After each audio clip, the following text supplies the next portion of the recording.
অর্ধেকের বেশি হলো নোয়াখালীর মানুষ, বৃহত্তর নোয়াখালীর মানুষ। আমেরিকায় যান প্রায় সমান সমান, অন্য জেলা এবং নোয়াখালী সমান। ইংল্যান্ডে যান সেকেন্ড পপুলেশন নোয়াখালী, ইউরোপে কোথাও কোথাও হাইস্ট পপুলেশন। আপনার ধরেন নোয়াখালীর মানুষের যে সলভেন্সি আছে, প্লাস নোয়াখালী ভূ এলাকা, মানে এখানে ভৌগোলিক এলাকা অনেক বড়। আমরা এখানে আগে আমাদের এখানে প্রপার্টির জায়গা মানে অসুবিধা ছিল, জমির অসুবিধা ছিল। এখন প্রায় বঙ্গোপসাগর থেকে প্রায় 100 কিলোমিটার বেশি চর উঠেছে এখানের মধ্যে, বসতি স্থাপন হয়েছে। এখানে আরো নোয়াখালী আর 1 কোটি মানুষ বাইরে থেকে এসে থাকতে পারবে। এখানে নৌবন্দর হইতে পারে নোয়াখালীতে, 2 নৌবন্দর হইতে পারে এখানের মধ্যে, চট্টগ্রাম পাশে। এখানে এয়ারপোর্ট হইতে পারে, অর্থনৈতিক জোন হইতে পারে, 3টা অর্থনৈতিক, লক্ষ্মীপুর, ফেনী, নোয়াখালী জোন হইতে পারে।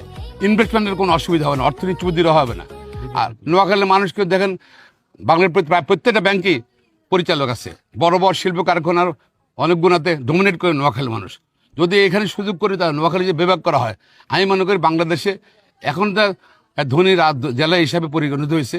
বাংলাদেশের অর্থনৈতিক উন্নয়ন কিন্তু বিশাল ভূমিকা পালন করতে হবে এবং নোয়াখালীবাসী খুশি হবে, নোয়াখালীর প্রাণের দাবি। কিন্তু কেন হচ্ছে না দীর্ঘ সময় ধরে? এবং এটা আমি মনে করি এটা সচেতনতা সৃষ্টি করতে হবে, আরো প্রচার করতে হবে, দাবি প্রচার করতে হবে।